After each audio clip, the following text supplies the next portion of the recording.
Well, good morning, everyone, and welcome to the Jackson Post of the Ohio State Highway Patrol. And we are here this afternoon, actually. This is Friday afternoon, with our friend Lieutenant Morgan, and we are at the open house. How's it going? Oh, it's so much fun. We've had more visitors than we expected. We didn't really know what to expect, but we've got a couple recruits in there. Our SWAT team showed up. The motorcycle's here. There's a lot of people here. We are so excited because you promised me that I get to like honk a horn or turn on a light or something. We'll start it up as soon as we get done with this.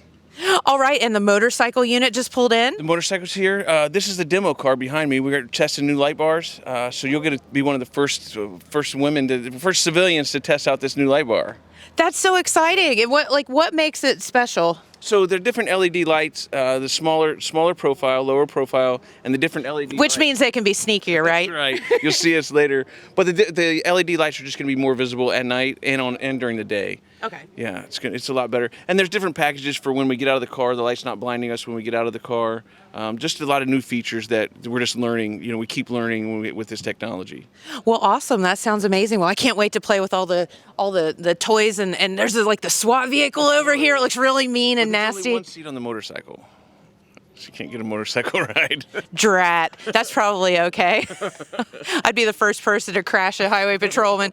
But no, this is so exciting. So thank you for taking time once again to talk with us. And so we are going to begin our tour. And thanks again for having this open house. And we can't wait. Thank you so much. All right. Well, we have moved over to one of James and I, the thing that we were kind of interested in, and that is the motorcycle. And I'm here with Sergeant Deal. So thank you for talking with us this afternoon. Yes, ma'am. Thank you. All right. And you drove down here all the way, though, from Franklin County. Am I correct? Columbus, yes. From Columbus. So, all right. So we do, you just don't see down in our parts, down here in Appalachia, a lot of highway patrol motorcycles. So can we talk about that for a moment and like what makes a motorcycle, what's advantageous about it for the State Highway Patrol? Okay.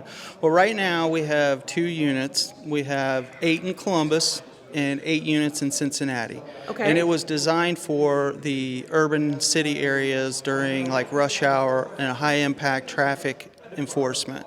And during rush hour and things, it's hard for cars to get around, so it just makes more sense to have motorcycles to get through traffic and for crashes and anything else that we need to do. That makes sense because, you can get bottlenecked pretty quick up on those major highways, and the motorcycles can get through a lot faster. So I totally get that. So what can the motorcycle do everything that the patrol car can do? We can pretty much do everything that a patrol car can. Obviously, we don't have the transport capabilities, but... Well, why not? Just strap him in the back. It's fine. Right. But we run radar, and we have laser in the side bag, so we can investigate crashes just like the car units can. But obviously, there's more equipment in the cars and stuff, so we're limited on what we can do. Well, very good. And so we were talking off the camera about training and all of that. So how long has the Ohio State Highway Patrol had motorcycle divisions? We brought the motorcycle unit back in 2006. Okay. And like I said, it was for Cincinnati and Columbus areas. So there's 8 in Columbus, 8 in Cincinnati. Okay, and what did you have to do to train that you would have had to have done differently, versus the car? Back in 2006, we went to Canada to train with the Ontario Police. That's cool. For 2 weeks. And then every year we have a 40-hour research week through Harley-Davidson Northwestern's training. Okay, now are all the motorcycles Harleys? Yes, they are right now, but we will be getting BMWs in a few months. Ooh, okay. Well, in a few months, I'm going to have to interview you again, find out which one you like better. Yes, ma'am. All right. Well, thank you so much for talking with us. And, this is amazing, and it's just such a great opportunity. And thank you for letting us check out your motorcycle, because it's just not something that we get to see down here every day. Ma'am, thank you. All right. And you be safe out on the road, okay? You as well. All right. Thank you. All right. Let's see what else we can get into. All right, well, we have moved from motorcycles to, of course, my favorite Well, I would like to say you're my favorite person, but my favorite here is Mr. Mickey, and he is down there. But I am here with Matt Atwood, and you are Mickey's handler. Correct, yes. Well, thank you so much for talking with us, and it's so great to get to see Mickey today. And he is not mean by any chance. He's not like Hannibal Lecter or anything. That's just his uniform. Correct, that's just our policy. We just, we put the muzzle on him just to make sure that you never know when somebody's gonna yank on their tail or tug on an ear. He's not aggressive, but of course he would be defensive if somebody was to hurt him or hurt me. So just to make sure that he doesn't do that, we just keep the muzzle on him. Well, very good. Now, you and I were talking off the air, and I asked you, because your uniform's a little bit different, and of course you have the dog, so I was asking you, are you a patrolman or a trooper? Like, what is your title? So I'm a canine handler within our criminal interdiction unit, our criminal patrol unit.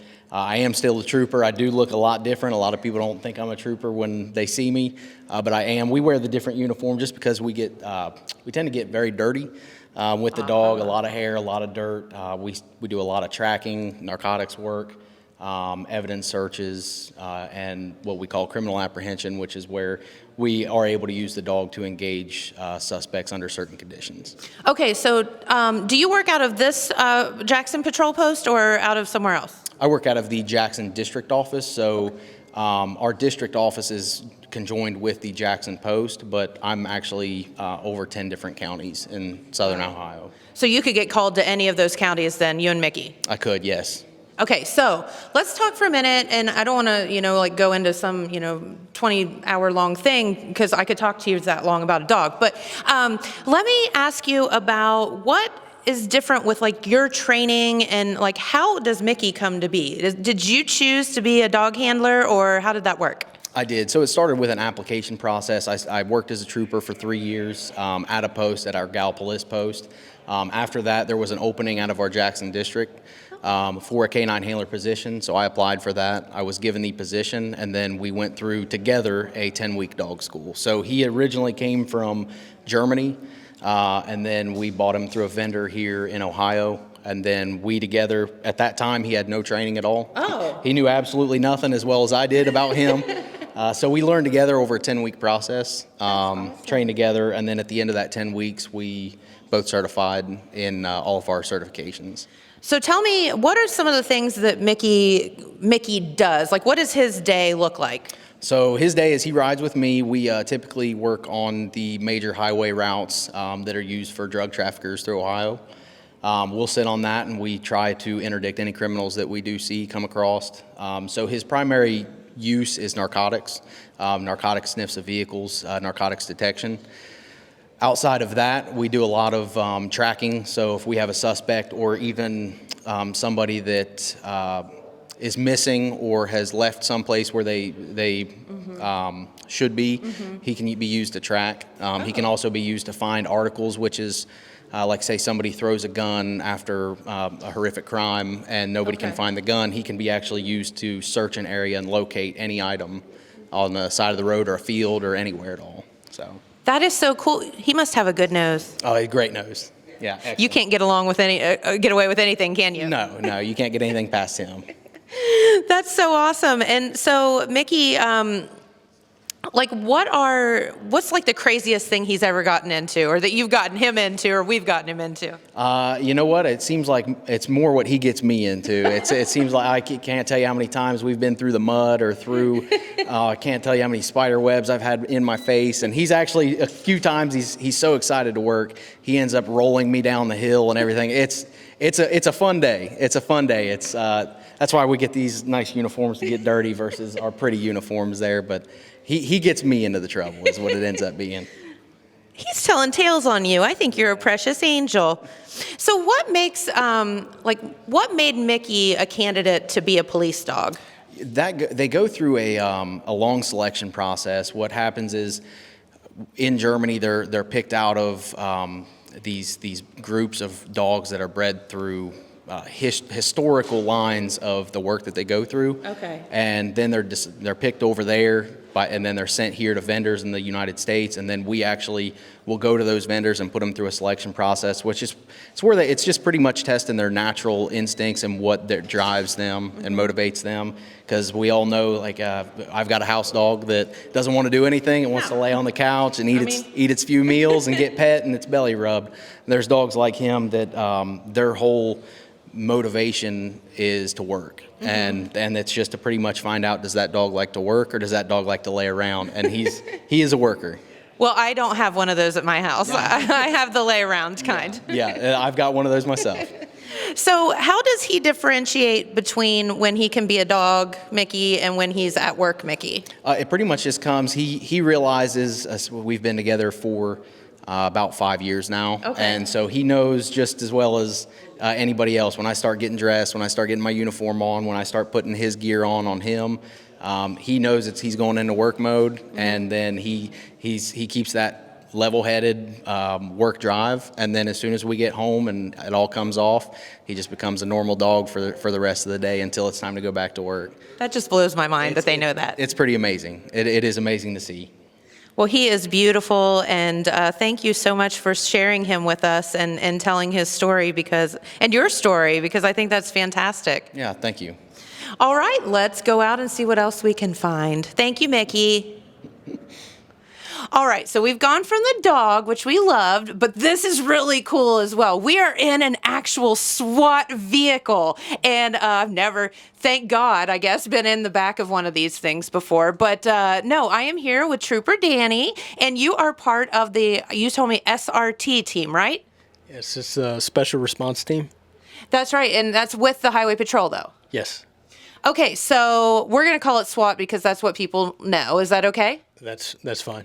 Okay. And Trooper Danny is super excited to talk with us today, and he's going to tell us about this vehicle, because we're in the back, but we're sitting on benches in the back of this big vehicle. It looks like something like the Rock would drive, right? Yeah. Or James, you're aging yourself. You said the A-team. I think that's not as new as the Rock. But no, so Danny, tell us a little bit about what makes this vehicle special. All right, so this is we call it our Bear. It's an up-armored vehicle. So, I mean, it's special because it keeps the team safe. And it has armor around it. It's up-armored, so you can't shoot through it. You can shoot out of it, but you can't shoot if someone's shooting from the outside. It's not going to hurt anyone from the inside. Okay. It's also just big, so it's a show of force. So naturally, if you see a police cruiser, you might think, okay. But if you see a big vehicle, okay, they're pretty serious. Yes. So that's why it's special. Well, I'm going to tell you what, if I saw this thing coming at me, I would just lay down and die. So that's okay. But no, so so people can't shoot into this vehicle, which is really, really cool. So you guys are protected, and there's room for how many people back here? You fit as many as you can fit. 8, 10 guys comfortably. There's 2 bench seats. Of course, you have a driver, but yeah, you can fit a bunch of guys back here. Do you draw straws as to who gets to drive? No straws. Drat. Okay. So now I see, is this where you could shoot out of, this whole thing? So these are. Oh, sorry. Yeah, these are windows, and you just would, pop them out like you would pop them out like that. And that is so cool. You can get a gun out, or get air. Air's good. Yeah. Air's real good. So, yeah. A little water back here. So, yeah, and there's several on the walls there.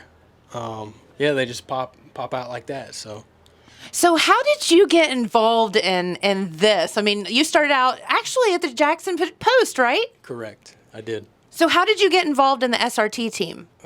So our team, whenever the state approves it, we have a tryout.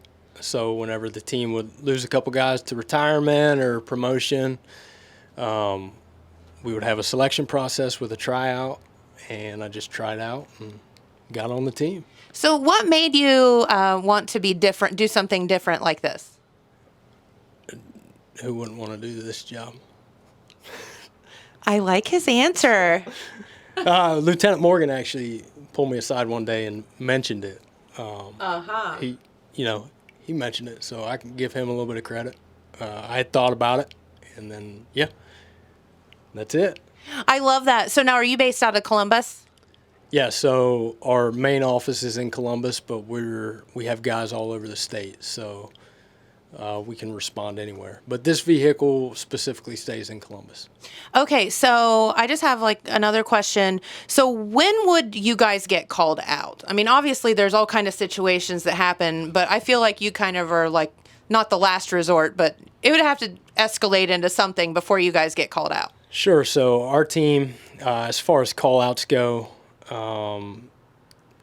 you name it, a manhunt, a barricade, an arrest warrant that's a high profile, or even search warrants, but after hours, anything active. So, someone fleeing with a gun or a barricade, just anything like that would be an actual call out.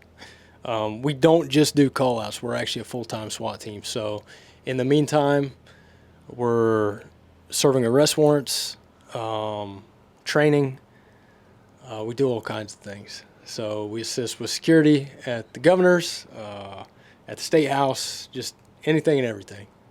That sounds, no wonder you really like your job. That's like really, really exciting and like different things every day. There's something new generally every day.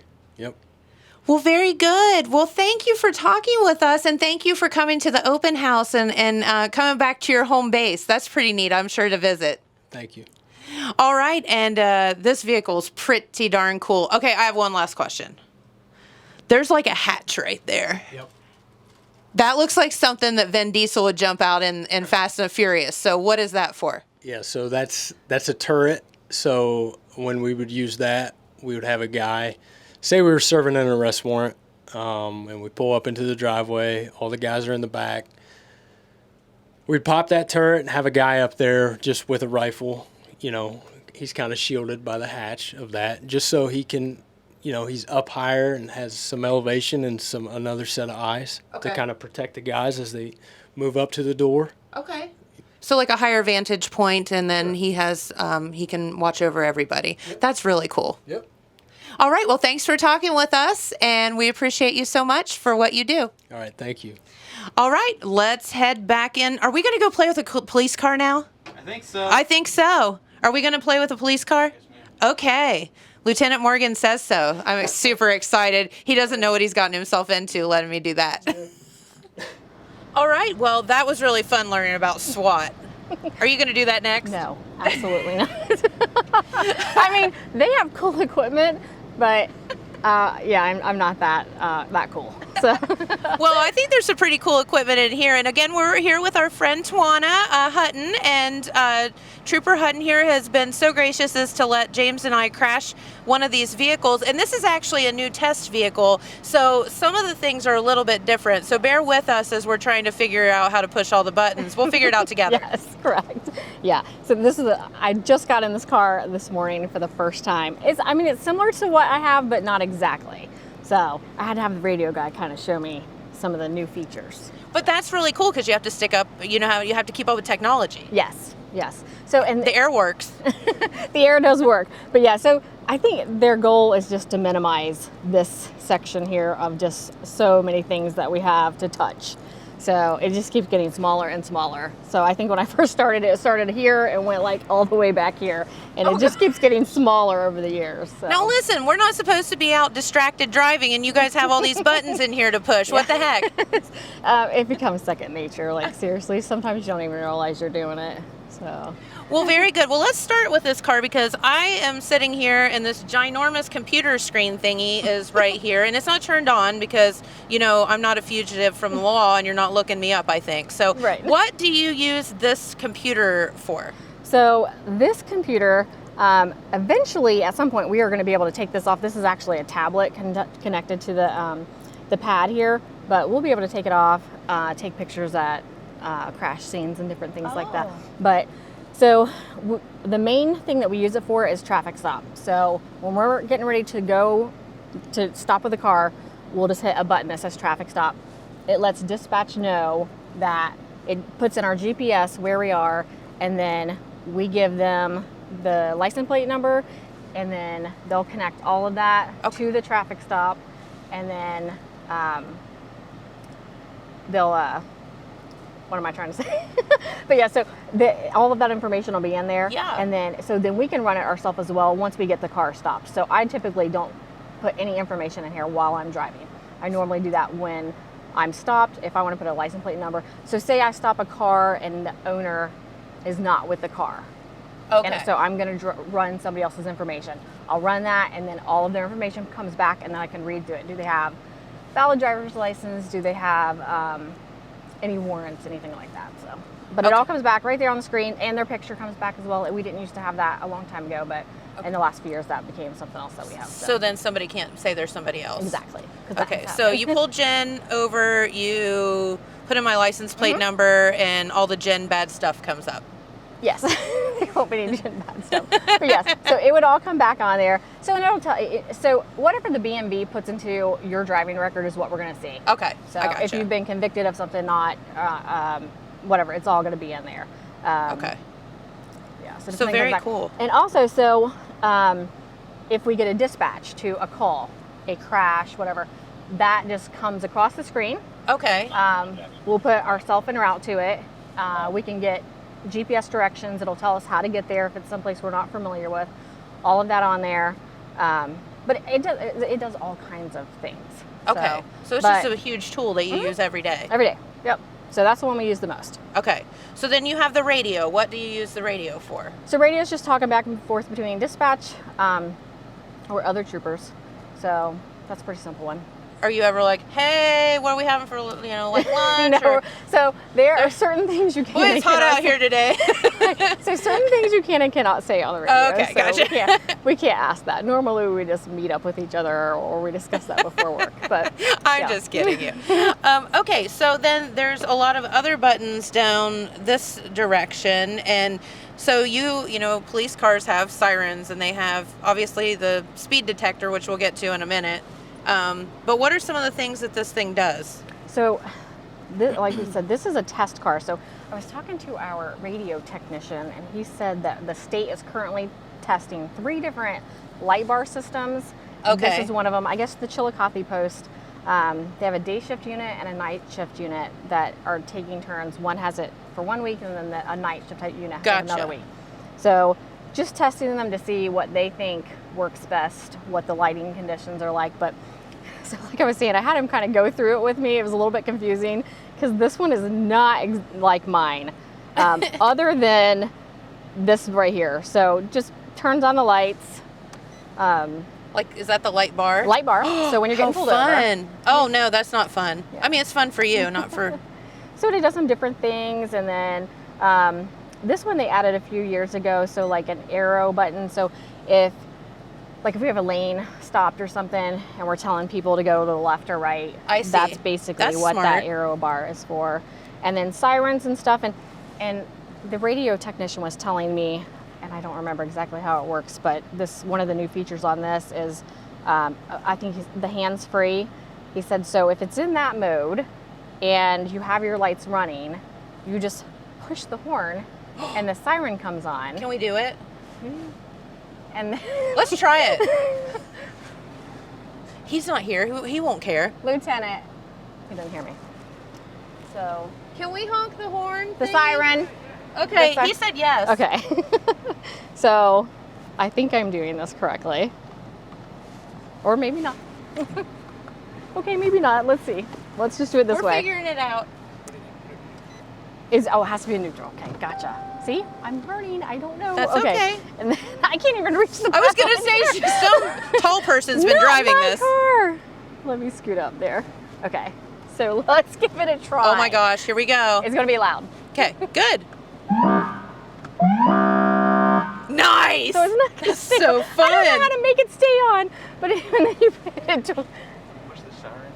this actual siren button. Yeah, push that. Let's see. Where's the Which one siren is the button? siren? There's. There we go. Okay. How fun!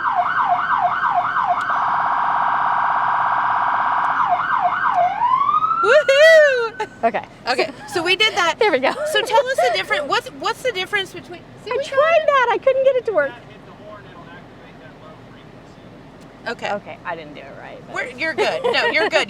We made noises, and that's the whole point. So, what do you use the different, like one that Different like goes sounds? honk versus So- like the woo woo woo?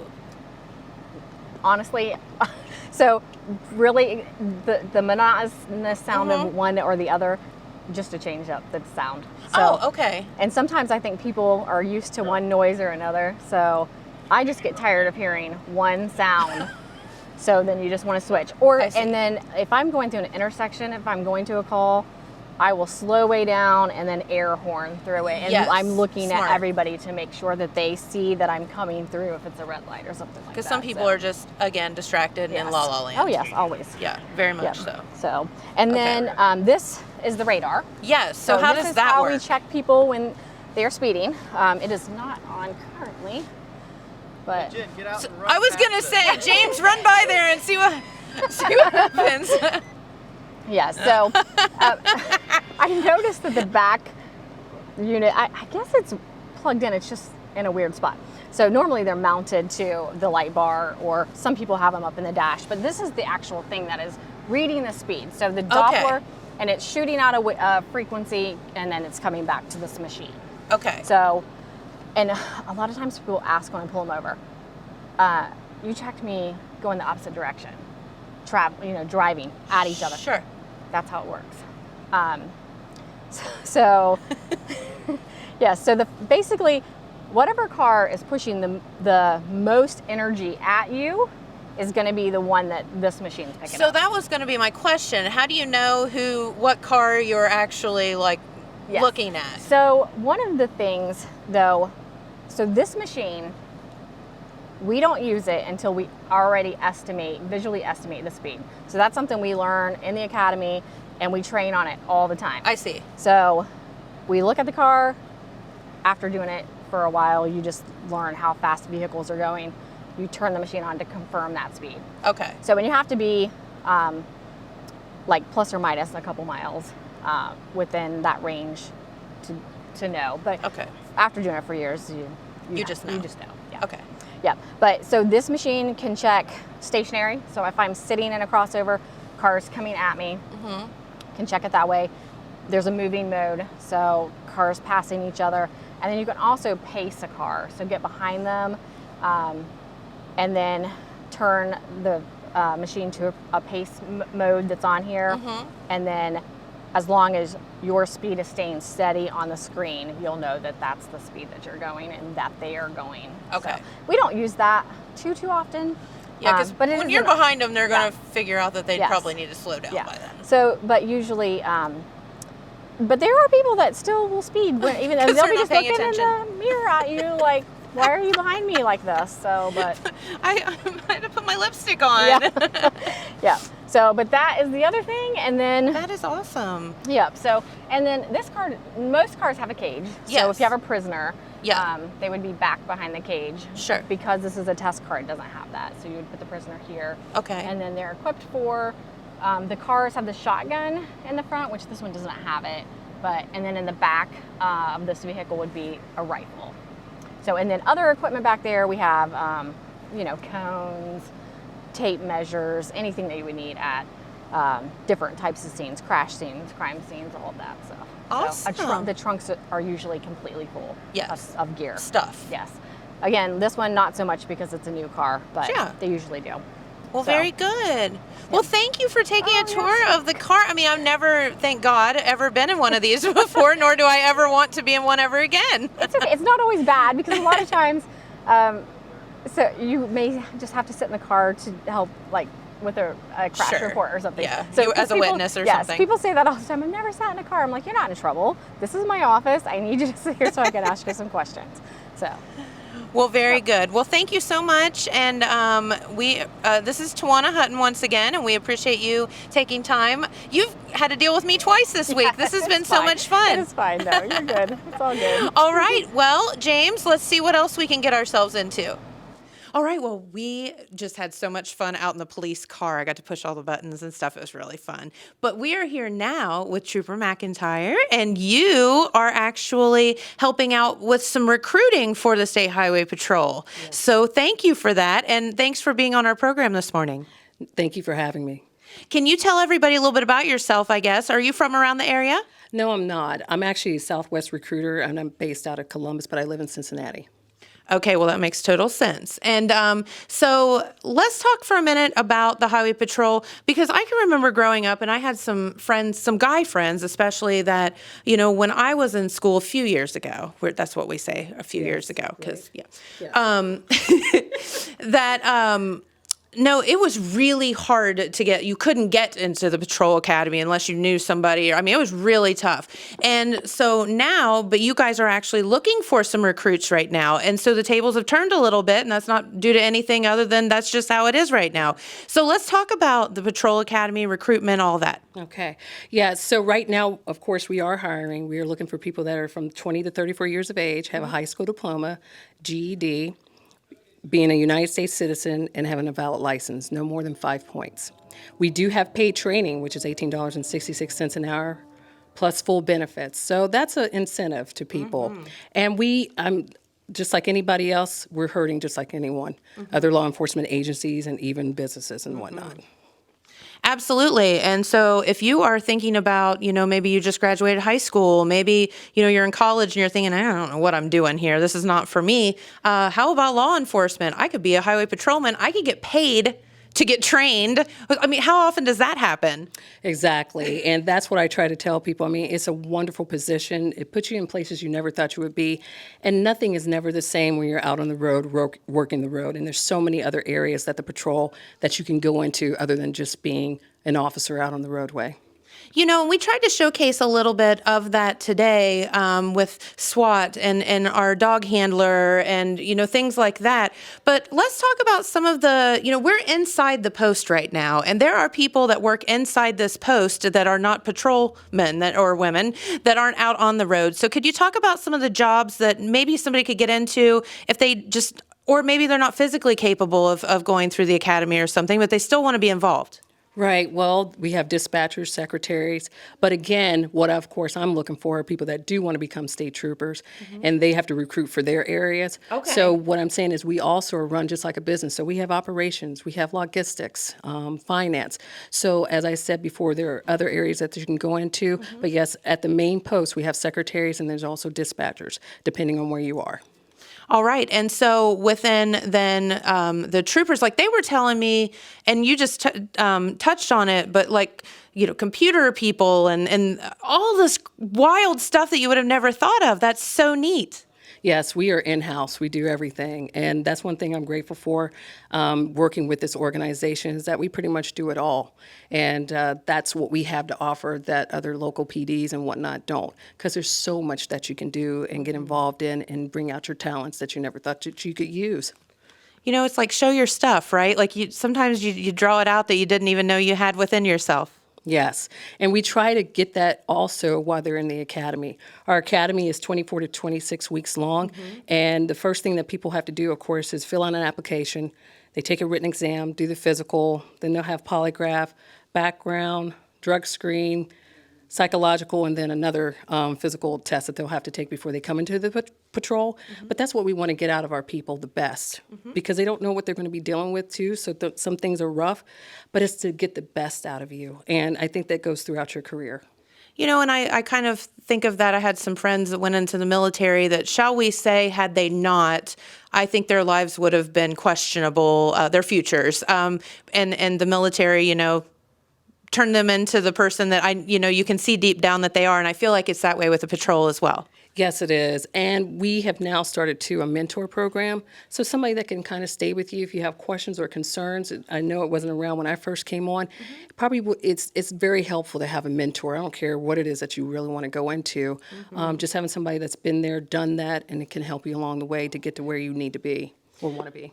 Absolutely. And then they were telling me, Lieutenant Morgan was telling me when he was on the show the other day that they have like a ride-along program too, where people could come out. Maybe you're thinking about it. Maybe, I don't know if this is right for me or not, but you could actually ride around with a trooper. Yes, you can. It didn't used to be like that, especially during the pandemic. We had shut that down, but now it's open and it's better than it was before. So basically, if you want to do a ride-along, get in touch with the local post where you are.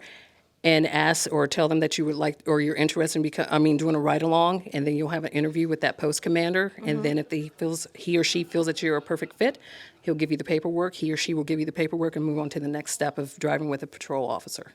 Now that would be, it doesn't get any better than that, of figuring out whether you want to, if you're right for the job or not. Right, correct. And exactly. And that's right, hands-on. And we also do that, of course, once you get into the academy, you have those times to come out and ride along as well with the officer too, to just get a feel what it's going to be like. Well, very good. And what would you say to someone as a patrolman, or what do you say? Do you say patrol woman? I love that. Right? Go, girl. I knew I liked you for a reason. So what would you say to somebody that's out there watching this today and maybe questioning, I don't know, maybe not. What would you say, what does the patrol mean to you? It is a calling. It's not for everybody. Everybody has a place and purpose in this world. And so sometimes they feel they might get in and feel like it's not a perfect fit, but at least they realize it at that time. But I will tell you, in this type of position, it puts you in places in front of people you never thought you would be, like presidents, celebrities, or what have you. Right. Yes. So, and you never know what's down the line, those connections that you make. So as I said, every day is not the same day.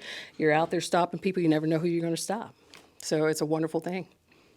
You never know. You might meet your favorite celebrity. Yes. Or even a husband or wife. I don't know. You just don't know. You don't. I think that's fantastic. All right. Well, thank you so much for talking with us, and it means so much to us. And again, Patrol, we're going to say woman, McIntyre, thank you, and welcome to our area. We're so glad that you stopped by today, and safe travels back. Well, thank you so much, and thanks again.